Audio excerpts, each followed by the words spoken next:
west of the main base. The overall shape of the sphere resembles a sculpture of an eyeball, with the spherical device at the top rotating occasionally. He found the functional item for the sphere in the building interface and activated it directly. After the observer's eye rotated for a moment, it focused on one direction, and a beam of light shot up from the center of the sphere towards the sky, disappearing into the horizon in an instant. At the same time, Qin Yang also saw the map generated by the observer on the interface of the building. It depicted a vast desert area that seemed to consist only of yellow sand and dark clouds. Qin Yang was in a godlike perspective, able to freely observe the area detected by the observer. The detection range was quite large. He continued to observe forward at a rapid pace, but the process lasted for over 10 minutes without reaching an end. Along the way, Qin Yang also saw some ruins of human cities under the apocalyptic environment. These ruins were already occupied by zombies and mutated beings. In some ruins, not even a single zombie could be found, having completely devolved into a death zone. As he moved further, some lands shrouded in black mist appeared in his line of sight. Here, Qin Yang finally saw some oddly shaped buildings. These structures were densely arranged, with twisted shapes that extended outward like writhing worms, and their main color tone was a dark green. Constantly, zombies emerged from the doors of these buildings. Nearby, many familiar types of zombie soldiers lingered, and he even spotted a few winged demons and super mutants among them. It was evident that this was some kind of camp for the zombie faction. Once the Storm Spire completed its energy gathering, this place would become the first target. After continuing to observe within the illuminated range of the observer from a godlike perspective, Qin Yang found nothing significant and chose to exit the current view. A large map, vast in expanse, immediately appeared before him, with areas in the west and south lighting up simultaneously. The illuminated southern area was likely his territory, while the western area was just detected. The sizes of these two illuminated areas were surprisingly similar. Qin Yang was quite satisfied with this detection range. With just a few more attempts, he could see half of the entire continent's map. Chapter 230. The Lord takes action personally in the following time. Qin Yang exchanged research experience for two blueprints of miracle buildings, the Eternal Hall and the Crystal Palace. The effect of the former was to automatically convert the common civilians summoned by Qin Yang into elite civilians, essentially doubling their already enhanced abilities. The latter's function was to double the resource output within Qin Yang's territory. Relatively speaking, this miracle building was the least beneficial among the 5 he had obtained. The main reason was that the civilian abilities under Qin Yang were already exceptionally powerful, and the speed of resource acquisition had reached a terrifying level. Thus, the Crystal Palace's enhancement effect was merely an additional bonus.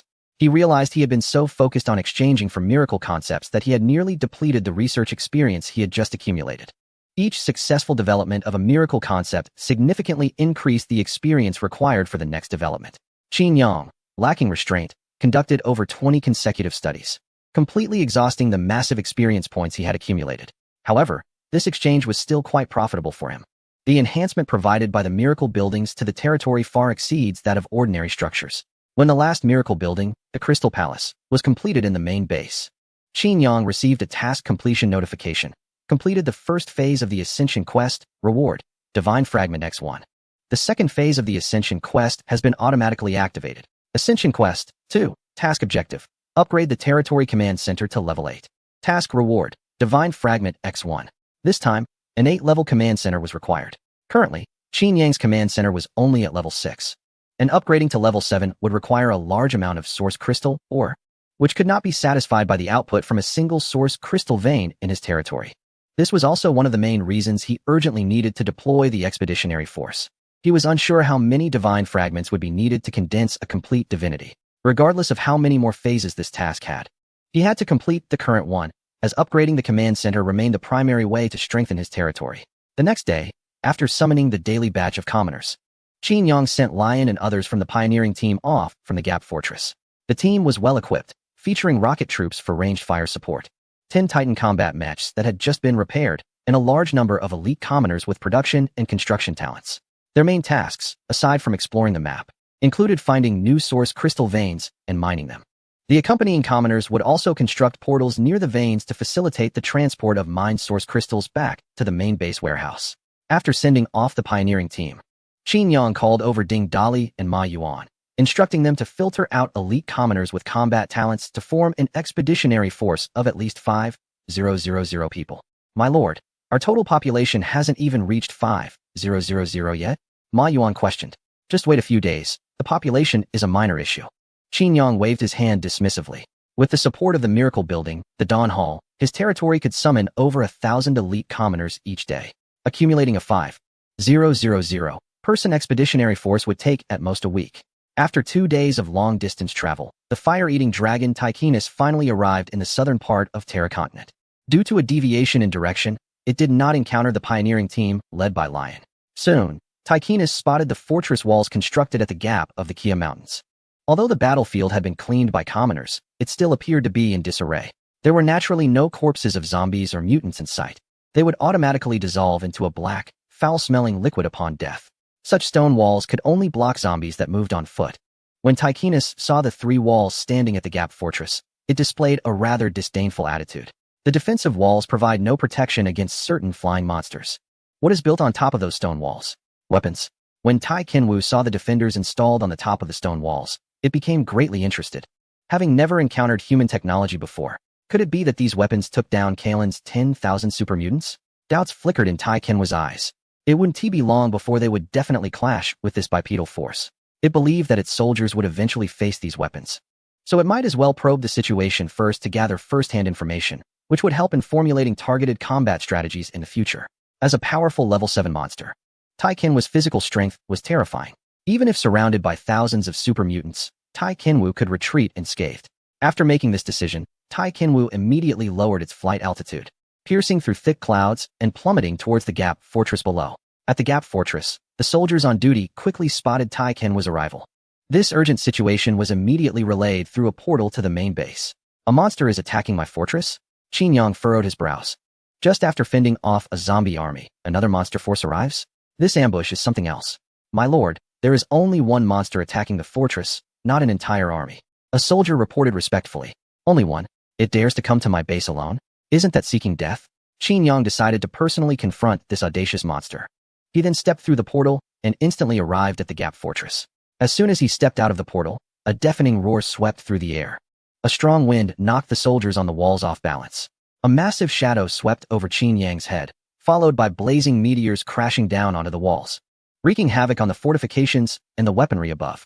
The defenders that were not within the range of the meteor attacks promptly launched their assault on the monster, the flames from their gun muzzles stretching over a meter long, bullets instantly forming a fierce net of fire in the air. However, these defenders, which were effective against super mutants, found their impact greatly diminished against this behemoth. Numerous bullets and shells exploded against the monster, yet they could not penetrate its defensive scales. This monster's level seems quite high. Qin Yang discerned some clues from the monster's size and destructive capability. This creature was even stronger than the previous nightmare, Dragon Tasis. There was no other option. The Lord himself had to deal with it. With that, Qin Yang raised his hand and summoned, "Everyone for me, activate." As the effect of "everyone for me" unfolded, countless fine threads converged from the distant territory towards him. Super strength, incredible speed, and pinpoint accuracy, all kinds of extraordinary abilities were bestowed upon Qin Yang, amplifying his original powers. He radiated a brilliant golden light, resembling a celestial being descending to the mortal realm. Once the transformation was complete, Qin Yang immediately charged towards Tychinus in the sky, gathering momentum and channeling his energy into a powerful punch aimed at his opponent.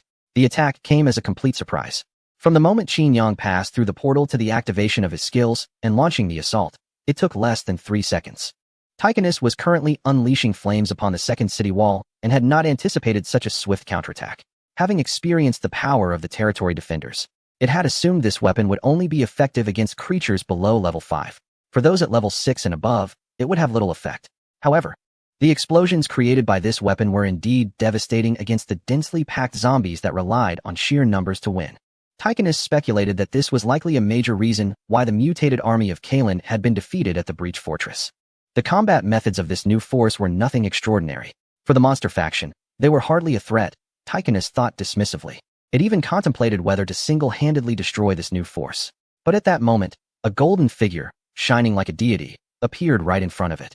Tychinus immediately felt an overwhelming, almost tangible killing intent enveloping it. What? It hurriedly turned its head to lock onto the target.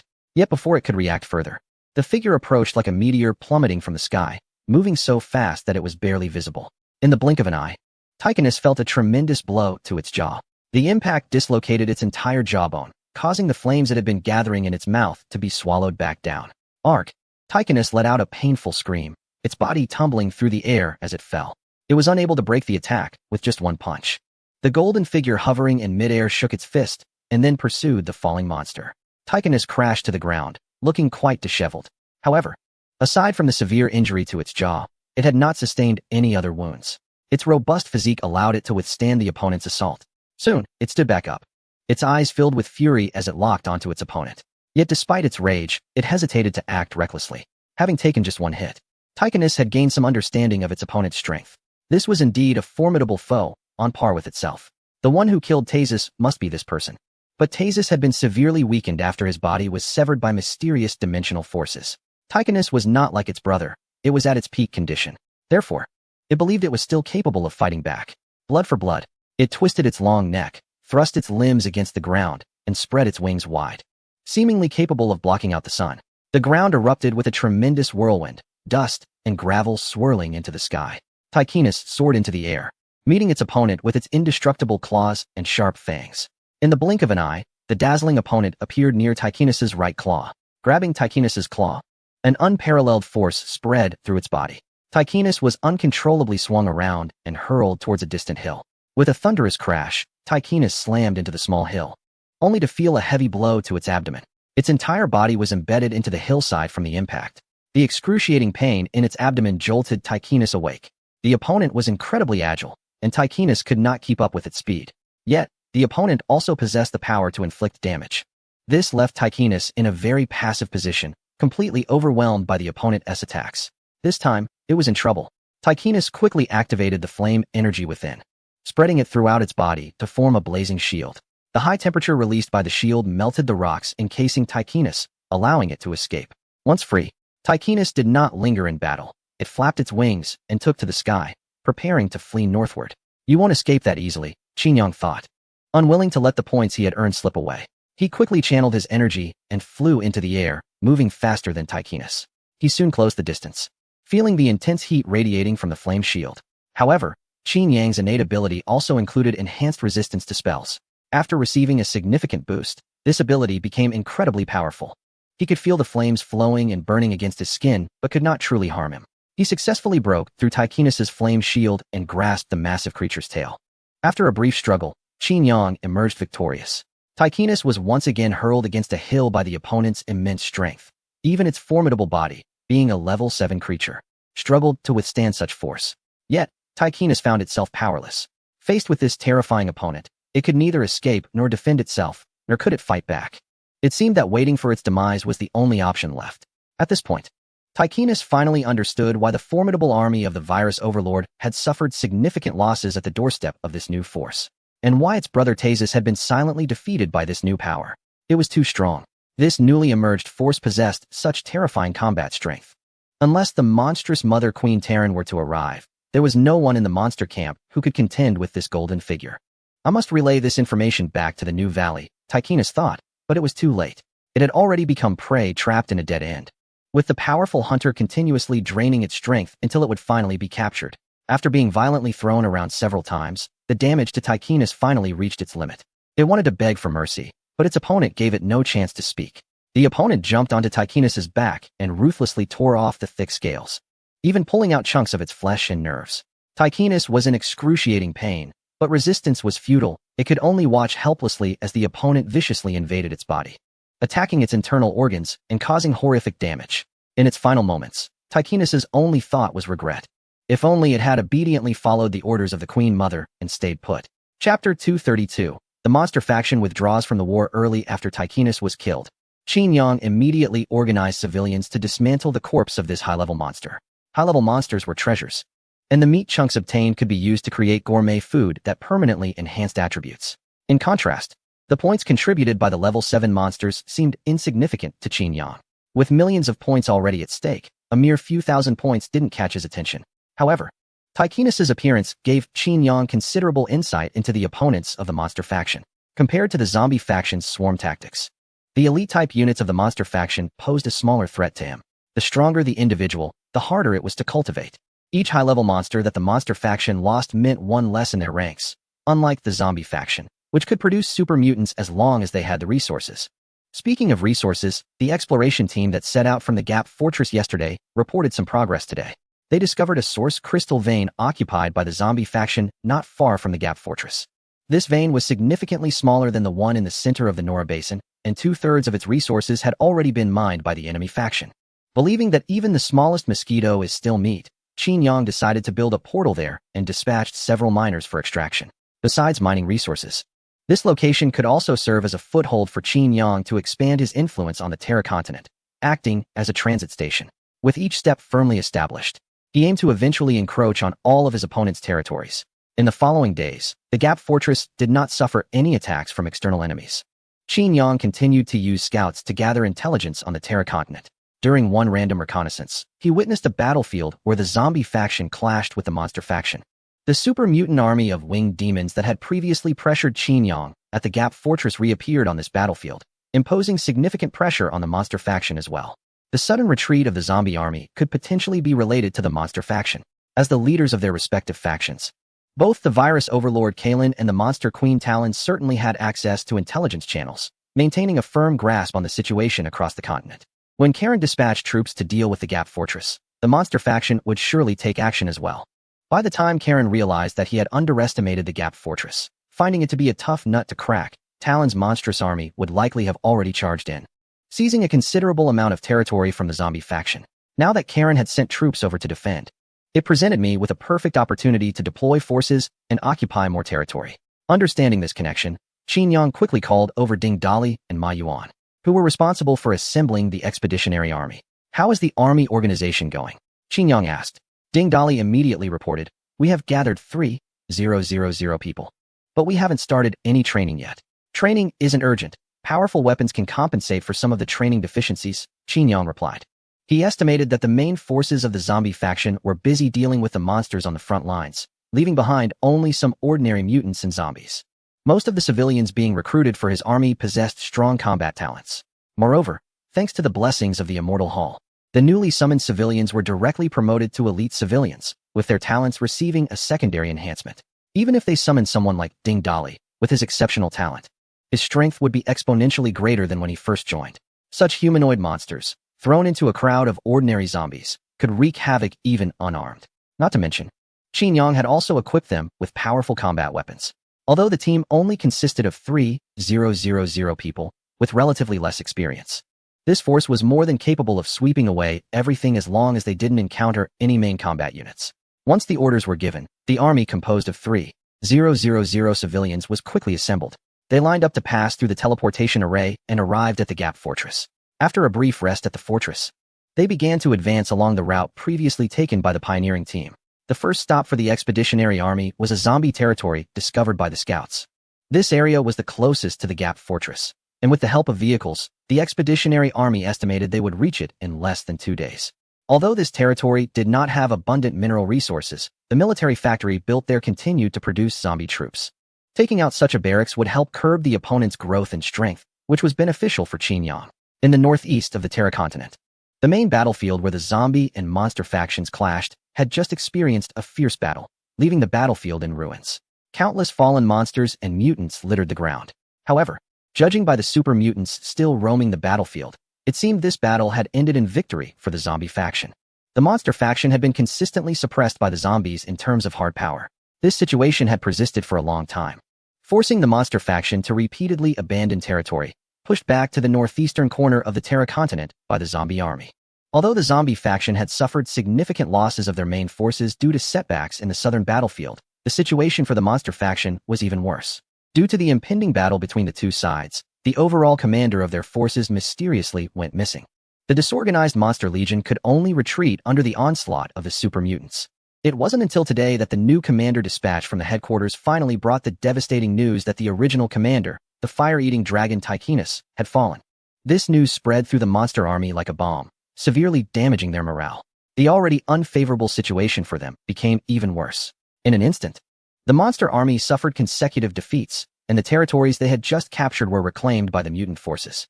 The two sides had been at a stalemate on the battlefield for less than 2 days, with countless soldiers lost, yet neither side gained any substantial advantage. Foolish Tychinus. Within the headquarters, the monster queen was furious. After years of warfare against the zombie faction, her elite monsters had suffered heavy casualties. Unlike the ease of cultivating super mutants, Nurturing an elite monster was far more challenging, leaving her forces severely depleted. After Tychinus's death, she was left with only a few level 6 monsters. Just when she had reclaimed territory from Kalen, she lost it all, rendering the previous battles pointless and the sacrifices of those monster soldiers in vain. In her heart, Talon had already cursed Tychinus thoroughly, but she had to maintain her composure in front of her subordinates. She ordered the front lines to cease hostilities with Kalen's forces and to retreat back to the headquarters. It seemed they would need to close the gates and recuperate for a while. Chapter 233. War Fortress. With the pioneering forces and expeditionary army continuously advancing on the Terra continent, Qin Yang had occupied considerable territory and seized several source crystal veins from Kalen within a span of 10 days. Once these veins were put into the hands of civilians for mining, Qin Yang's resource collection speed skyrocketed. Soon, he accumulated enough source crystals needed to upgrade the command center. Standing before the magnificent command center of the main base, Qin Yang was filled with thoughts. When he first arrived, this command center was just a small tent that let in the wind from all sides. He had witnessed its transformation from a tent to a wooden house, then to a stone house, progressing to a luxurious villa, and now to its grand palace form. The construction, technology, and everything associated with the command center had evolved with the times. Now, the entire main base had become a distinctive main city of another world. After this upgrade, he wondered what form the command center would evolve into. With a sense of anticipation, Qin Yang began the upgrade once the civilians transported the required source crystals to the vicinity of the command center. Immediately, the entire command center took on a virtual appearance. The upgrade process was exceedingly lengthy, lasting an entire week. Qin Yang naturally wouldn't waste time waiting. He directly assigned several civilians with construction upgrade talents to the command center. A few seconds later, he received a notification that the command center had been upgraded to level 7. The hazy virtual green light gradually faded, revealing the new appearance of the command center before Qin Yang. The design of the level 7 command center has not changed significantly from level 6. It still resembles a large palace. However, its grandeur has evolved to resemble a miraculous structure. The main difference between miraculous buildings and ordinary ones is that they often exude a radiant effect and naturally convey a sense of sanctity. The current level 7 command center also possesses this special effect. Compared to ordinary miraculous buildings, the divine aura emanating from the command center is more profound and rich, resembling a palace where celestial beings dwell. In addition to the changes in the appearance of the command center, each upgrade also rewards Qin Yang with new buildings. The construction page has 2 brand new buildings, both of which are miraculous structures.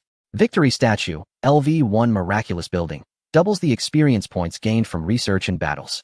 War Fortress, LV1 Miraculous Building, a powerful mobile combat fortress. These 2 buildings are quite beneficial to Qin Yang. The doubled experience points reward can significantly accelerate the technological research speed of the territory. The combat training of civilians will also improve, allowing the previously untrained 3,000 expeditionary troops to quickly undergo militarization. The second miraculous building, the War Fortress, is a large combat weapon that can be deployed directly onto the battlefield after construction, providing a tangible boost to combat power. The second phase of the Ascension mission requires the command center to reach level 8. Qin Yang thought of this and checked the requirements for upgrading the level 7 command center to level 8. The Lord needs to gather the will of the people. When the will level reaches level 10, it will condense the divine fire of faith and automatically upgrade the command center.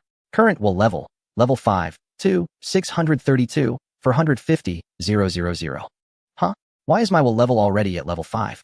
Qin Yang was quite surprised, but he quickly formed a hypothesis. Could it be the hero leaderboard? The Lord Treasure, the hero leaderboard, which he obtained from the player bill, seems to have the effect of collecting popularity points. Could the so-called will points be another expression of popularity points? This possibility is very likely.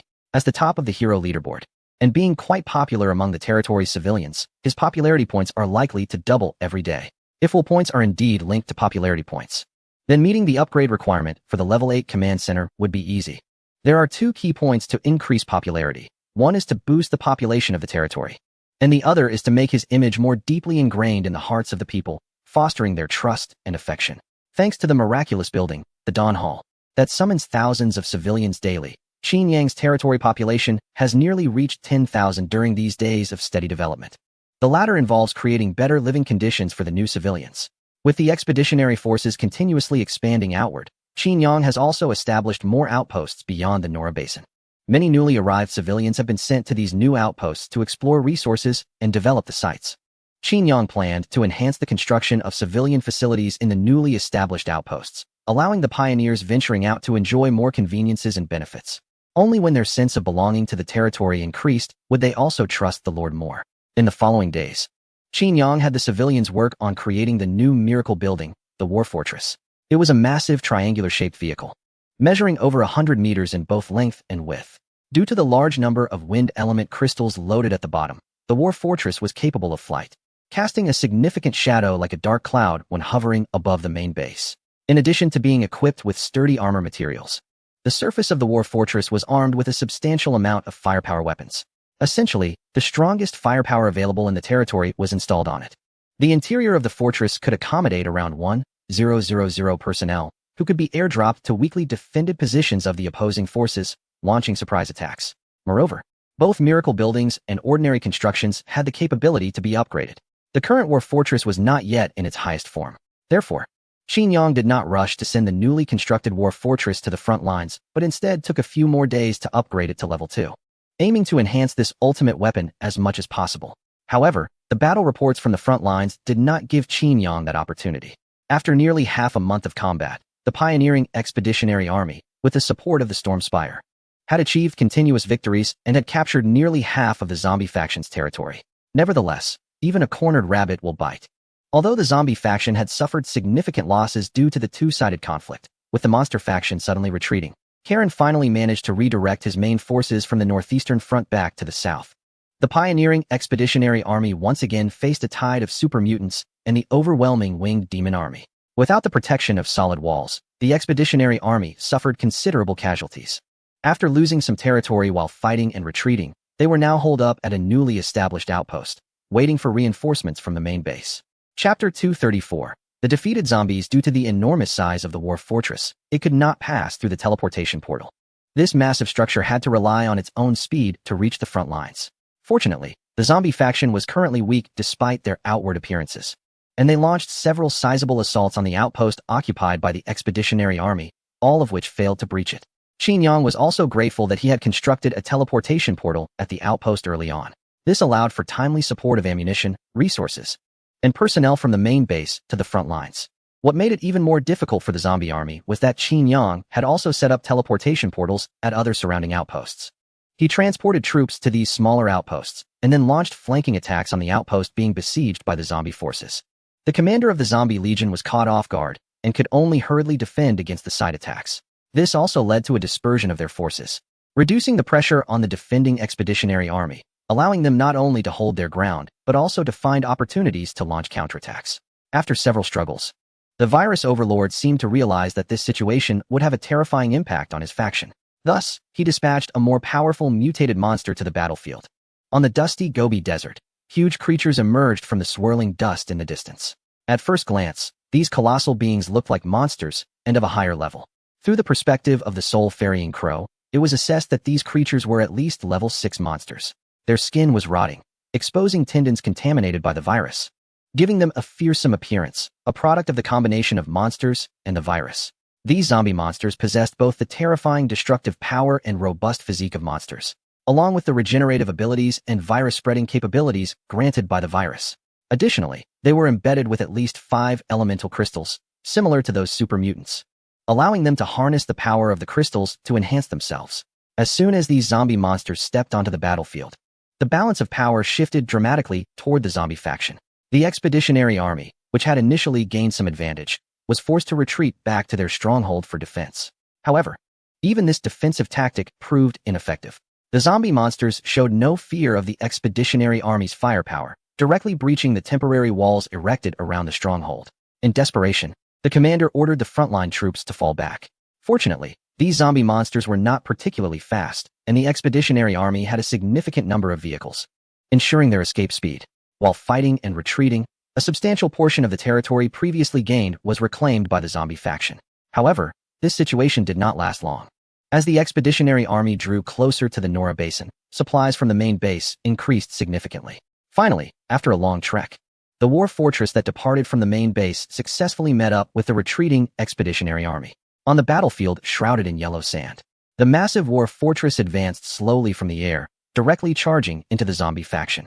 The weapons mounted on the fortress roared loudly. Shells rained down like there was no tomorrow, causing carpet bombing on the ground. The once unstoppable zombie monsters were helpless against the floating War Fortress. All they could do was hurl boulders at it.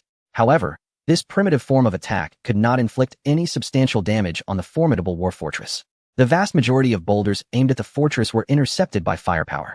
As the war fortress approached a zombie monster, a massive cannon at the bottom opened up, and the elemental crystals embedded within lit up. Surging energy gathered at the mouth of the cannon.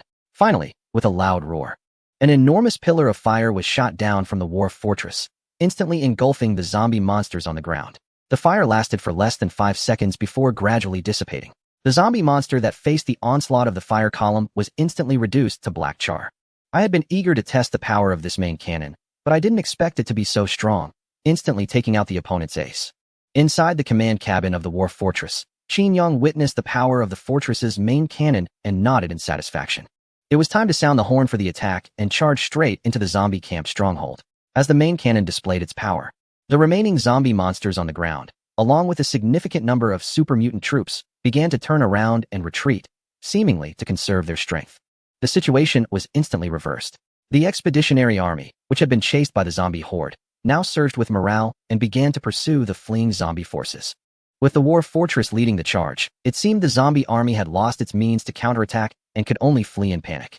They advanced all the way until they reclaimed all the lost territory, and only then did Qin decide to rest and regroup. His troops were not like zombies, capable of fighting without food, drink, or sleep. Although the human soldiers had undergone various enhancements, they were still bound by human limitations. Additionally, the war fortress had been in operation for several days and needed some time to maintain its normal fighting capability. After ordering the entire army to rest that night, whether at the stronghold where the troops were stationed or in the major base cities, a grand victory banquet was held. Civilians celebrated their victory, enjoying various delicacies and drinks. After this round of rewards, Qin noticed a significant increase in both his popularity and willpower levels. The rise in popularity deepened the reinforcement on the hero list. His cultivation level also advanced from golden core to nascent soul, greatly enhancing his personal strength. His willpower level rose to level 6. With 4 more levels, the command center could smoothly upgrade to level 8. Meanwhile, in the Dead Mountain where the virus overlord Karen resided, consecutive defeats had left him feeling anxious. This was a situation he had never anticipated. When he first learned that a new faction had emerged in the southern part of the continent, he didn't take them seriously at all. However, he did not expect the rapid rise of this new force, coupled with a series of subsequent misjudgments in decision-making.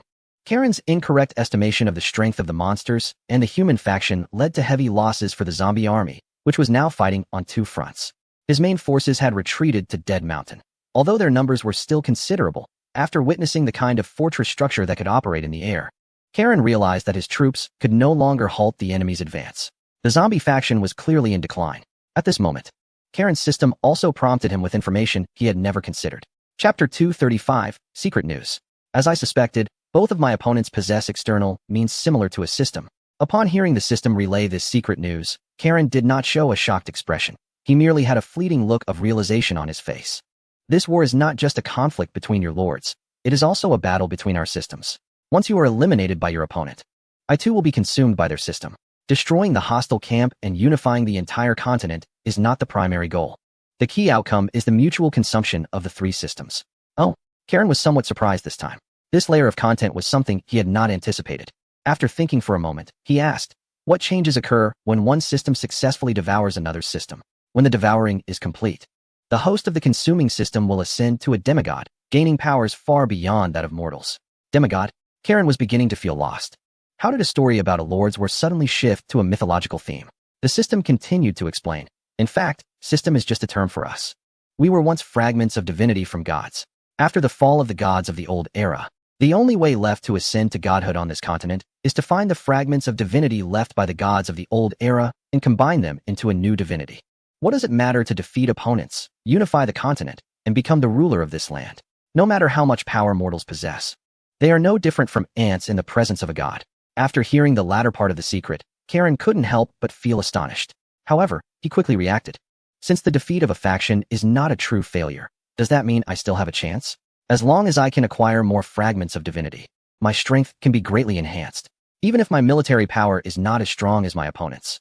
As long as I can first grasp powers close to that of a god, I can undoubtedly turn the tide. Theoretically, that is the case. Receiving the system's affirmative response reignited hope in Karen. Excitement flickered in his cold gaze, and a target began to form in his mind. All I need to do next is obtain the fragment of divinity that Talon possesses at any cost.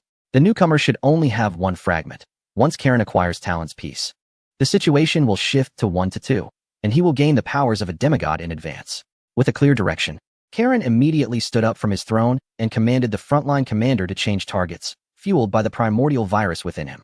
In the central region of the continent, as the war fortress continued its advance, the zombie faction's army was retreating steadily. The front line kept pushing forward, and more than half of the zombie faction's territory had been taken by Qin Yang. Standing in the command room of the war fortress, Qin Yang looked down at the battlefield. The zombie army below was on the verge of collapse. The human side hardly needed to deploy heavy weaponry, as ordinary warrior squads could chase down and eliminate the mutated army. It seemed the zombie commander had completely given up on defense. Qin Yang noticed some clues as well. He wondered what the virus master was thinking. Clearly, a struggle could have delayed the outcome a bit longer. However, that was merely a delay. The rear of Qin Yang has been continuously developing, with various technologies being researched and developed, and the combat power increases almost daily. On the side of the zombie camp, they are already struggling to cope with Qin Yang's attacks, let alone further development. Additionally, due to losing too much territory, their resource acquisition efficiency has slowed down. This has led to the virus overlord being unable to amass troops due to insufficient resources. Could it be that they realize defeat is inevitable and are consolidating their forces, hoarding troops at their stronghold, preparing for a decisive battle? Regardless, since they are willing to hand over territory to me, why should I refuse? Thus, Qin Yang thought little of it and directly dispatched a large army to charge forward recklessly. 3 days later, Qin Yang's army finally arrived at the headquarters of the zombie camp in full force. The zombie troops guarding near the Dead Mountain only offered a symbolic resistance before collapsing in disarray. Qin Yang ordered the war fortress to rush to the top of Dead Mountain. He first sent the Soul Raven to scout the castle at the mountain's peak and found it already deserted. So, where did the virus overlord escape to? Sitting on the throne once occupied by Kalen, Qin Yang pondered, stroking his chin. He opened the overall map of the scouts and immediately noticed some strange movements in the zombie camp, which he had long marked in red. On the map, the number of red markers in most areas was sparse and scattered. Only in the northeast corner of the map were there a large number of red markers clustered together. What was going on? Kalen had actually moved all forces to the northeast region. What was that about? Wait. The northeast direction of Terra Continent seems to be the territory of the monster camp. Qin Yang also saw the blue markers representing monsters on the large map. These markers were indeed uniformly gathered in the northeastern area. Has the virus overlord gone mad? Why are they clashing with the monsters again?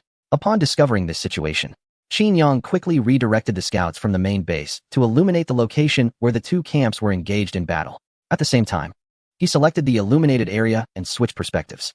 The scene changed, revealing super mutants roaring and charging, along with the monster army desperately defending. The battle was exceptionally fierce, with even the leaders of both camps personally joining the fray. The black ancestral virus blotted out the sky, completely covering the left half of the heavens. The right half, however, displayed a vibrant green hue, indicating that the monster queen Talon had unleashed her domain. The forces of both sides clashed continuously, sending ripples of energy outward. However, in terms of individual strength, the virus overlord seemed to have the upper hand. The ancestral virus in the sky was pressing down on the green domain, causing it to shrink. The appearance of the monster queen Talon also looked very precarious. This situation was truly perplexing. Did Karen really think that by occupying the new valley where the monsters were, he could compete with me, who had taken control of 2/3 of the continent? Qin Yang frowned, struggling to understand Karen's intentions. Regardless of his purpose, I just needed to finish off these remaining zombies quickly, chase northeast, and eliminate the other two opponents. Thus, he immediately ordered the troops on the front line, unleash full firepower, and eliminate the enemy as quickly as possible. Then, the entire army advanced northeast. Chapter 236, Level 8 Command Center northeast of the continent. The battle between the virus overlord and the monster matriarch lasted for 3 days, shaking the world. Ultimately, the monster matriarch was forced into a desperate situation and returned, heavily injured, to her palace in the new valley. In terms of hard power, she was no match for Karen. The overwhelming black primordial virus gathered above the palace, rapidly shrinking and coalescing into the virus overlord, Karen. He casually walked up the palace steps and stood before the dying Talon. Speaking of which, you arrived in this world years before I did. Karen brushed his fingers across the monster sculptures inside the hall. Yet your power development has been so limited, especially in recent years. I can hardly figure out what you've been doing. For this longtime rival, Karen still felt some sentiment. Over the years, both sides had their victories and defeats, fighting to the death, with many strong warriors falling in battle. Initially, your faction was far stronger than mine. A hint of nostalgia appeared in Karen's cold eyes. To avoid being eliminated by you, I had no choice but to endure and secretly spread the virus into human cities. Fortunately, you lacked the ability to handle the virus, which gave me a significant opportunity for growth. Talon remained silent, not responding to Karen's words, her eyes filled with despair. Her current situation was dire. Her severe wounds were bleeding profusely, and she could no longer maintain a human appearance, revealing many monstrous traits. Karen seemed unwilling to waste more time on idle chatter. He shifted the topic directly, addressing Talon. You should be aware of the secrets regarding the system by now. Sorry, but the one who ultimately laughs last is me. As he said this, Karen noticed a significant change in Talon's expression. She opened her mouth as if to say something, but ultimately chose not to. I know you have a lot of resentment, but the rule of the jungle has always been the law of this world. Karen had already approached Talon. In his consciousness, he had issued a command to the system to devour the opposing system. Hand over the fragments of divinity within you. A cold smile played on Karen's lips as he reached out toward Talon's forehead. Black, tentacle-like primordial viruses surged forth wildly, entangling towards Talon's head. However, in the next moment, Karen suddenly received a prompt from the system. No opposing system detected. Devouring cannot proceed. What? Karen's hand, which was suspended in the air, abruptly froze. His pale and indifferent face displayed extreme shock. Humph. The weakly Tara Lynn revealed a faint smile, her expression quite sarcastic. Since both of us have systems, have you never considered why my strength has been declining step by step, while yours hasn't? Karen stood frozen in place, as if time had stopped for him. Tara Lynn continued, I failed to complete the task assigned by the system on time, and the system automatically unbound itself from me. Her words felt like a final verdict for this old rival before her. Karen's face turned completely gray, but as if he thought of something. A spark ignited in his eyes again. What about the unbound system? Where would it go? Your willpower level has increased, now upgraded to level 10. You have completed the task path to ascend, too. Your command center begins to upgrade. Far in the southern continent, in the Nora Basin, the main city of the human race, Qinyang woke up early in the morning to receive a task completion notification. Although this task wasn't particularly difficult, it was quite time-consuming. However, the human race's dominance on Terra Continent is now an unstoppable trend. The zombie and monster races have been exhausting their strength in a senseless fight, and they no longer have the capability to contend with the humans. Just a couple of days ago, Qinyang also received a system notification that Tara Lynn had already failed. This meant that his only remaining opponent was the virus overlord, Karen. To unify the entire Terra Continent, he only needed to eliminate Karen to the north. At this point, he felt no urgency. After all, there was still plenty of time before the deadline given by the system. Now, Qinyang's only desire was the task of the path to ascend. Being the ruler of the unified continent is great, but becoming a god of the entire world is even more impressive, right? His goal was to become a god of the other world after unifying it. After upgrading the command center to level 8, it seemed like there would be a reward of a god fragment. Once the command center automatically entered the upgrade state, Qinyang, residing within, was ejected by the command center.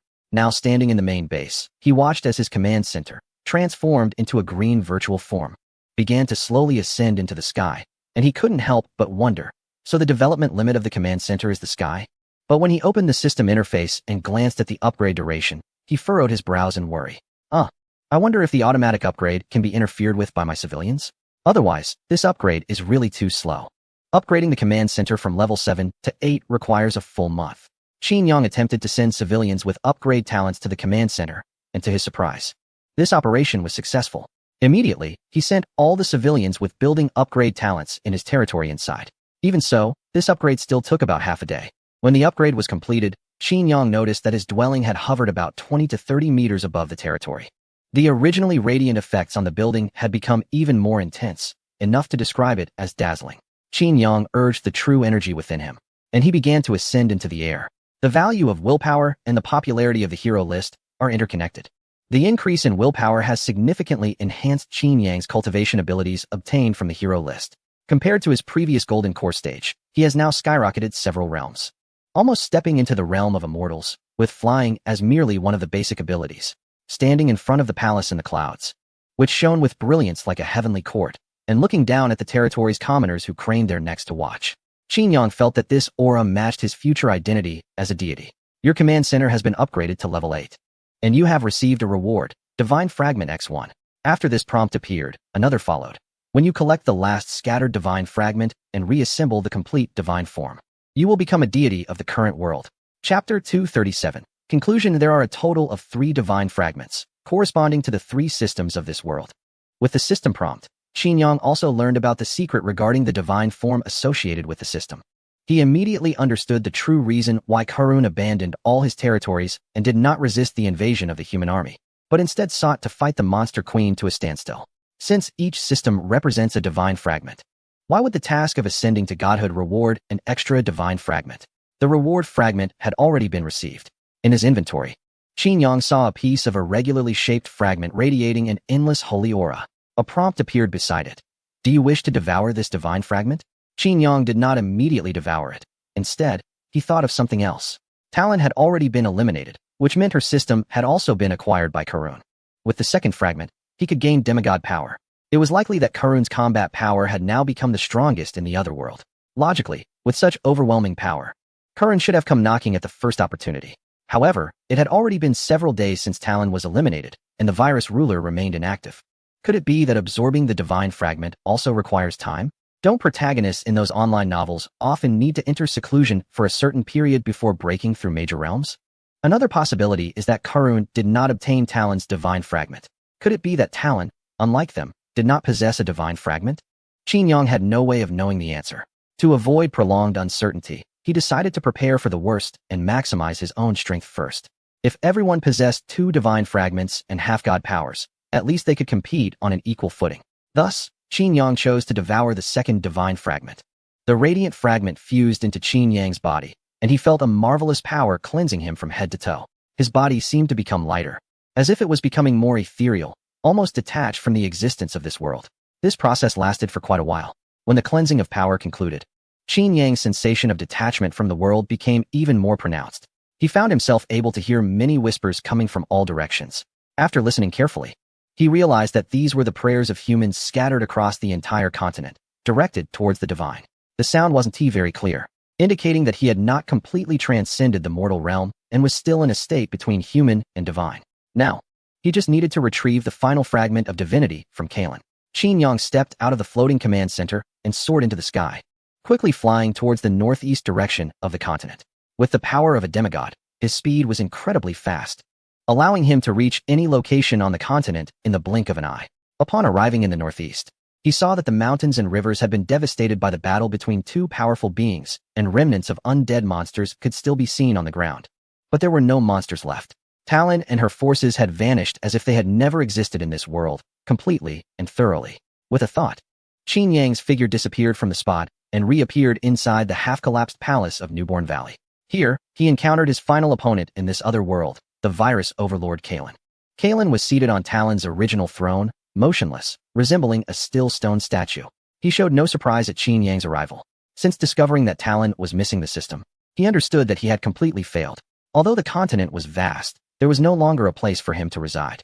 Therefore, instead of hiding in a state of disgrace, he chose to wait here for a final conclusion.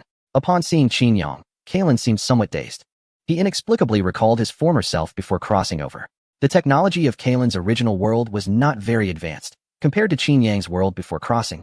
It was at most in the modern era. He had never been influenced by online novels or games. Thus, when he first arrived in the other world and obtained the system, Kalen was completely lost, mechanically following the tasks given by the system, which caused him to waste a lot of time understanding and mastering his system abilities.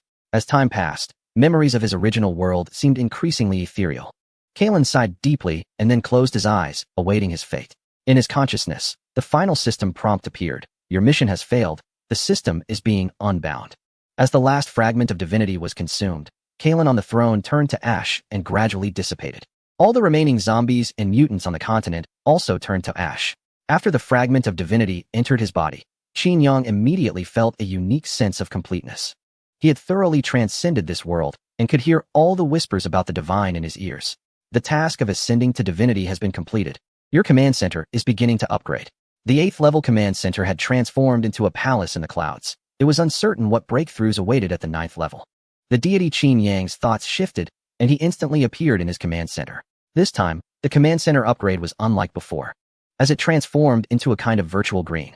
The background of the command center shattered, revealing a gigantic cavern that swallowed the palace along with Qin Yang. They had crossed into a different dimension, one that belonged exclusively to deities. The Terra continent shrank into a small world module, allowing the god of the world, Qin Yang, to easily observe everything happening in the Terra continent. effortlessly adjust the flow of time throughout the world, and determine the life and death of all beings on the continent. These were the powers of a deity. Oh, while examining his own powers, Qin Yang made a new discovery. I can open a portal between the original world and the other world. In an instant, he learned everything that had happened in the original world. Live broadcasts, competition among nations, punishment and reward. The entire world, except for our nation, had nearly fallen. The eliminated countries had been occupied by various dangerous zombie mutants and powerful monsters. His nation also began to spare no effort in eliminating these dangers, as the current blue star now belonged solely to his nation. After opening a two-way portal between the two worlds, Qin Yang, through the perspective of a deity, saw that his nation's officials had already begun to send exploration teams into the other world. He immediately issued instructions to his people to establish harmonious contact and exchange resources. His nation brought more advanced technology to the other world, while the humans of the other world brought powerful talents and genes to the original world. Under Qin Yang's harmonious mediation, the two worlds took great strides in the vast universe, developing in leaps and bounds. Meanwhile, Qin Yang, transcending the world, enjoyed an eternal and blissful life in his divine palace. The end.